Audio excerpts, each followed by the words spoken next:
for you this lesson from Unity of the Keys Spiritual Center.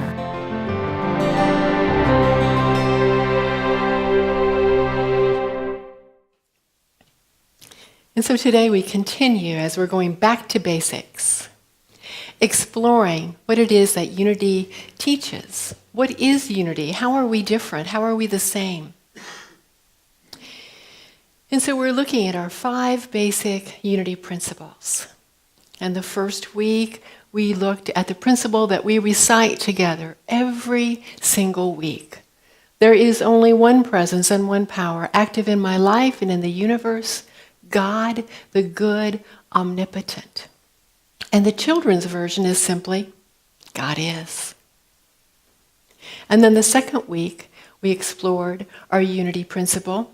Our essence is of God. Therefore, we are inherently good. The Spirit of God lives within each person. Therefore, all people are inherently good. And the children's version is simply, I am.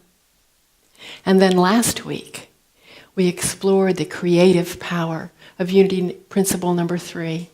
We create our life experiences through our way of thinking. Or we are co-creators with God, creating reality through thoughts held in mind.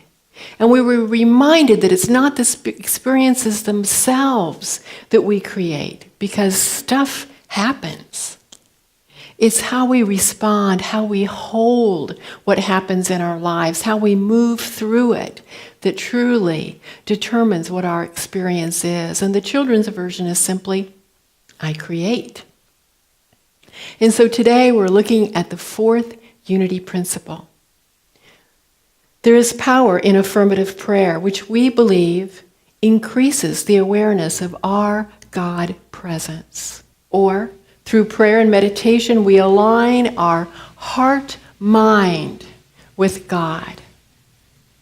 And the children's version is simply, I pray and meditate. And so the first week, we were reminded, one presence, one power. The second week, we were reminded, and that presence is right here, right within us, right within every person. And then last week, we explored this beautiful, immense creative power that we have within us to determine how we walk in this world, how we carry ourselves, how we hold the experiences that happen to us. And sometimes that's really how it feels. Boy, that really happened to me. And all these messages, these spiritual truths are very lofty. It lifts our spirits. We soar. Last week we were really soaring with that creative power. This 4th unity principle I called the centering and the grounding principle, to bring us back to center. To remind us of the spiritual tools, the avenues that we have to experience who we are as children of God.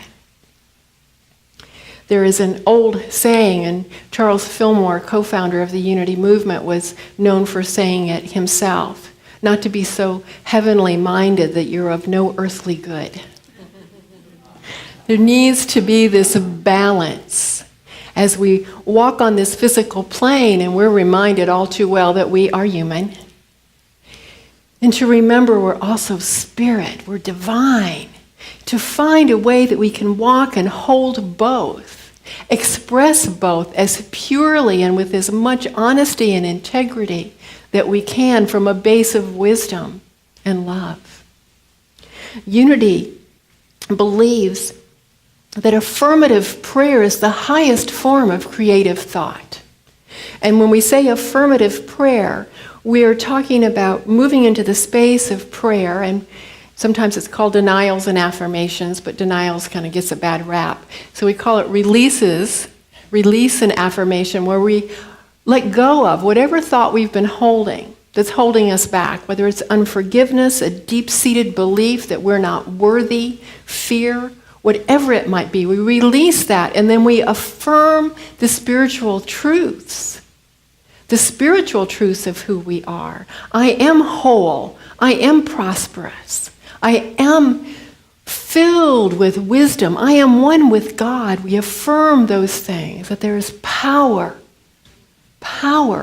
in these affirmative prayers. And then, of course, meditation. Meditation where we connect and allow ourselves to be quiet and listen to Spirit. And both of these, prayer and meditation, increase our awareness of who we are, and our lives are transformed. Our lives are transformed.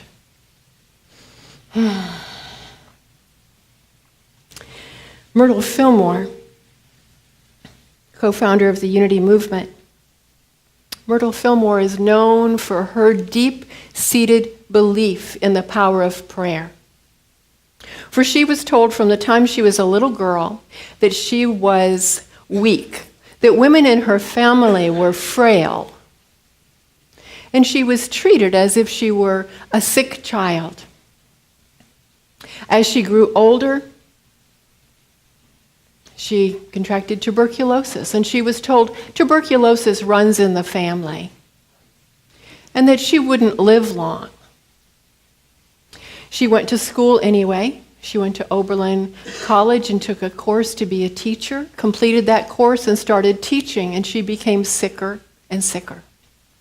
She was in Ohio, and she moved to Denison, Texas, because the environment there was thought to be better for those with tuberculosis. So she moved there to get well. It was there that she met Charles, and that's another story, when they married and raised a family.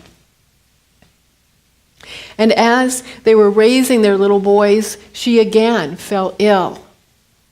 And she felt that she didn't really have long to live. So she and Charles were quite desperate, and they were willing to try almost anything. And a friend advised them, that by now they were in Kansas City, advised them about a lecturer, Dr. E.B. Weeks, who was a student of Emma Curtis Hopkins, who's known as the teacher of teachers in the New Thought movement. So they went to this lecture. Why not? They've been trying everything else. And in this lecture, Myrtle heard the words, "I am a child of God. Therefore, I do not inherit illness. I am a child of God. Therefore, I do not inherit illness." In that 1-hour lecture, Myrtle's entire life was changed. Her worldview, her life view was transformed as she released all these messages that she'd received as a child and as a young adult, all these deep-seated words that had been spoken and become rooted in her being, that she was sickly. And through a period of a year and a half, less than 2 years, she daily moved into prayer. She prayed to every center of her body, asking it for forgiveness for ever thinking it was less than anything but absolutely perfect and whole. And she cured herself. And Myrtle believed that every single person has within them the ability to heal. And 5 of her teachings I'll share with you today. The first is to believe with immense faith that you have the power, that you can be healed. Believe with immense faith, even if you have to fake it initially. Believe it, sit with it, hold it, that you can be healed. And then second, turn within. For Myrtle was convinced it's not a God out here that's going to fix you. It's the spirit within. It's the Christ consciousness within. It's all an inside job. Turn within. Spend time with that divine essence of your being. Connect. Release. And sit in that space. And then to be optimistic is the third one. To be optimistic, to hold good thoughts. Don't leave that space sitting with God and then start griping about the neighbors or the weather or whatever. We hear today of people who receive horrible diagnosis and they sit in front of the television set at least an hour a day and watch old Lucy reruns, something to make them laugh. For this essence of diagnosis has a very heavy energy to it. And when we can lift ourselves out of that heaviness, we are healing ourselves. So the more we can stay in the light, the more we can lift ourselves. We're serving our bodies. The fourth is to rest every day. Spend time in the quiet, removed from distractions and rest. Yes, you might do devotional, prayer, and meditation. Give your body a rest. And then the fifth is to bless your body and bless your life. She blessed every part of her body, every cell, every space between the cell. And everything that's going well in your life, acknowledge it, thank God for it, bless it, honor it, bless your body and your life. Myrtle Fillmore has been an inspiration for the power of prayer to heal for over 100 years. And she did this not by inviting people to come have a cup of coffee with her, or through counseling, although there may have been some of that, or through a quilting bee, but through prayer circles, through gathering people together and praying. She did this first in her home. And in 1907, Charles loved gadgets. They actually had a telephone. But people in her prayer circle, called the Society of Silent Help, would create a prayer, and then they would say it together, either as they were together or wherever they were at the same hour every day. And that was the beginning of silent unity. The beginning of silent unity in 1890. And we know that silent unity today takes calls from all over the world, 24 hours a day. A live person answers your call with silent unity, how may I pray with you? Brings back memories, doesn't it, Aaron? Silent unity, how may I pray with you? And they hold that space for people of all faiths. More people call silent unity that are not in unity. They're in other faiths. So Myrtle held that space of knowing of this strong foundation. And we are blessed here in Unity of the Keys Spiritual Center, for we were founded on that same foundation 33 years ago on the power of prayer and meditation by Reverend Evelyn Casper, our Minister Emeritus.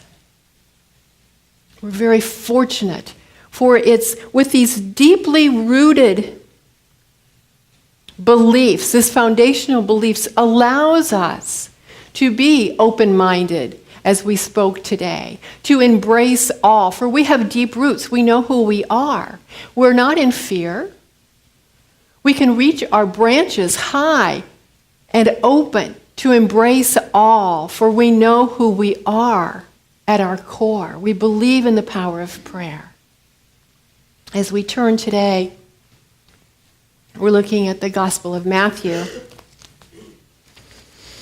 And Jesus has been, poor Jesus, he's been working with those disciples, trying to explain to them, to convey to them what prayer is for. And prayer, publicly, is obvious in the synagogues or on the streets, and he's trying to convey to them that prayer is something very, very personal.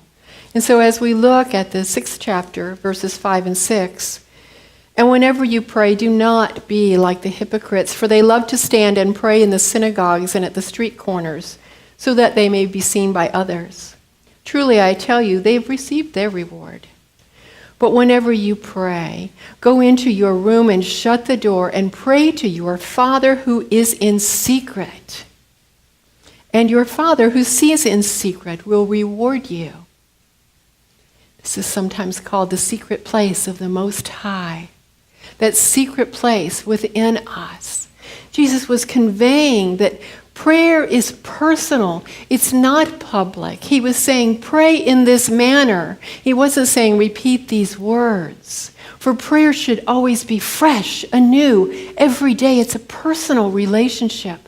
So he taught the disciples to approach prayer in reverence, yes, and then to open their heart so that their prayer is their communion, their communication, their connection with Spirit. And he was giving this example by moving off by himself into the silence, by going into the hillside for time in prayer. He was saying the words are irrelevant. The words do not matter. You know, when we were growing up, perhaps we learned a prayer that we said at bedtime. When we were growing up, perhaps we found ourselves wanting to talk to God only when things were going wrong. We might have found ourselves on our knees, pleading, crying, begging, negotiating. We might find ourselves there still, and that is not wrong. There is no prayer that is wrong. There are no words that are wrong. There is no name for God that is wrong. Meister Eckhart, 14th century mystic, says if the only prayer you ever say is thank you, it is enough. It is enough. This eternal connection awaits us, and we need only turn within. Charles Fillmore described the secret place of the Most High, a place of safety, an inner chamber, the place where we consciously meet God. And Dr. Emily Cady, author of Lessons in Truth, calls it a place or a meeting between the Christ at the center of our being and our consciousness. And it is secret because it's a hidden place that cannot be revealed and is inaccessible to any other person. It is unique to us. It is our place. It is our secret inner connection. For prayer is this inner line of communication. It is this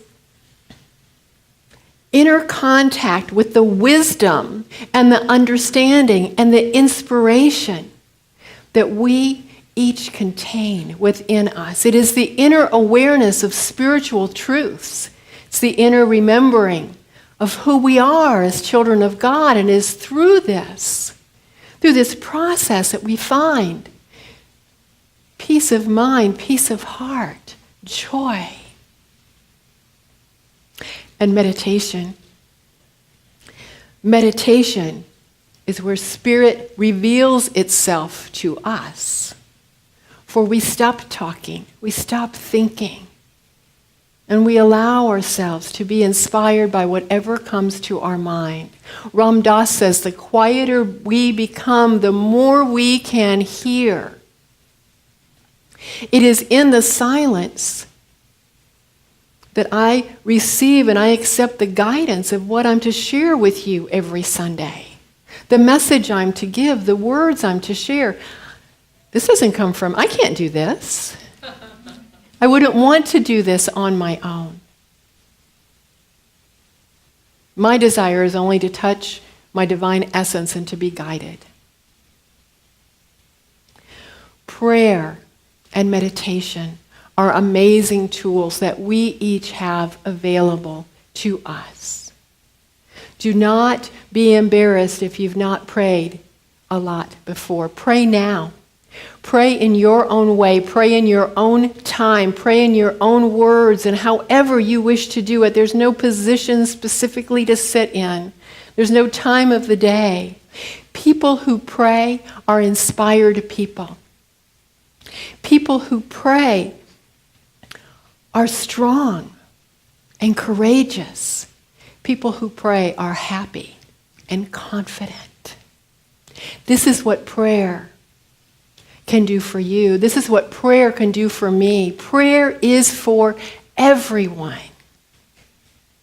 And so my invitation today is to seek that place, that space within you, to touch that inner journey that is uniquely yours to oneness and to revel in the stillness of your being. And so it is this day. God bless you.